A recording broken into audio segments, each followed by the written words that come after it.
আসসালামু আলাইকুম প্রিয় দর্শক, স্বাগত জানাই ট্রমা ইনস্টিটিউট সীমিত আয়োজন আমার শিক্ষাঙ্গন অনুষ্ঠানে। আপনাদের সাথে আমি আছি মোহাম্মদ সাইদুর রহমান নীরব, সহকারী জনসংযোগ কর্মকর্তা ট্রমা সেন্টার মেডিকেল ইনস্টিটিউটস। আজকে আমরা কথা বলবো সংক্রামক রোগ নিয়ন্ত্রণে নার্সের ভূমিকা।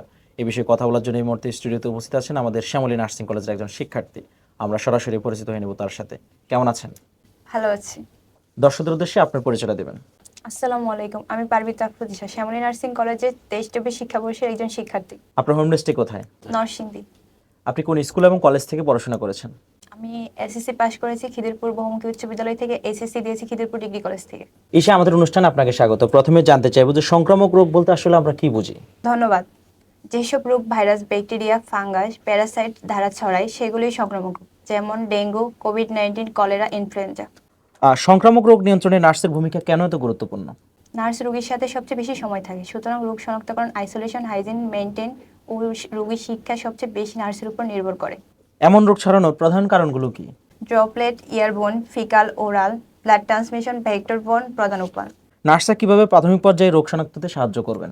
রোগীর ভাইটাল চেক, স্যাম্পল পর্যবেক্ষণ, ইতিহাস নেওয়া ও রিপোর্ট ডাক্তারকে দ্রুত জানানোই প্রধান দায়িত্ব। সংক্রমণ প্রতিরোধে হ্যান্ড স্যানিটাইজেশন কতটা কার্যকর বলে আপনি মনে করেন? ডব্লিউএইচও বলেছে হ্যান্ড হাইজিনিক রোগ ছড়ানো 50% পর্যন্ত কমাতে পারে।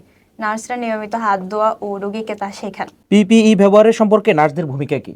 সঠিক পিপিই নির্বাচন, পরা, খোলা এবং সহকর্মীদের এটি সঠিকভাবে ব্যবহার করতে সচেতন করা নার্সদের দায়িত্ব। রোগী আলাদা রাখা বা আইসোলেশন কি সবসময় প্রয়োজন? সব সময় নয়, কিন্তু এয়ারবর্ন বা উচ্চ সংক্রমণ রোগে আইসোলেশন খুবই জরুরি, যাতে রোগ অন্যদের ছড়াতে না পারে। ভ্যাকসিন সম্পর্কে রোগীর সচেতনতা বাড়াতে নার্সরা কি করেন? রোগীকে ভ্যাকসিনের প্রয়োজনীয়তা, সেফটি নিয়ম ও ভুল ধারণা দূর করতে তথ্য দেন। হাসপাতালের ওয়েস্ট ম্যানেজমেন্টে নার্সের ভূমিকা কেমন?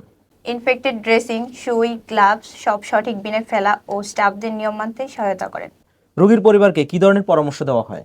মাস্ক ব্যবহার, হ্যান্ড ওয়াশ, রোগীর সরঞ্জাম আলাদা রাখা, ভিড় এড়ানো ও রোগীর সতর্কতা এসব শেখানো হয়। কমিউনিটি পর্যায়ে নার্সদের ভূমিকা কেমন? Education camp, vaccination, door to door counselling, স্বাস্থ্যবিধি শেখানো সবই নার্স নেতৃত্বে হয়।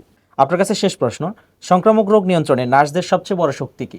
দায়িত্ববোধ, সতর্কতা, টিমওয়ার্ক ও রোগীর সাথে মানবিক আচরণ, এটাই নার্সিংয়ের আসল শক্তি। ঈশা, আপনার তথ্যগুলো খুব বাস্তব এবং প্রয়োজনীয়। সংক্রামক রোগ প্রতিরোধে এগুলো সত্যি কার্যকর ভূমিকা রাখবে। আমার শিক্ষাঙ্গন অনুষ্ঠানে অংশ নেওয়ার জন্য আপনাকে অসংখ্য ধন্যবাদ।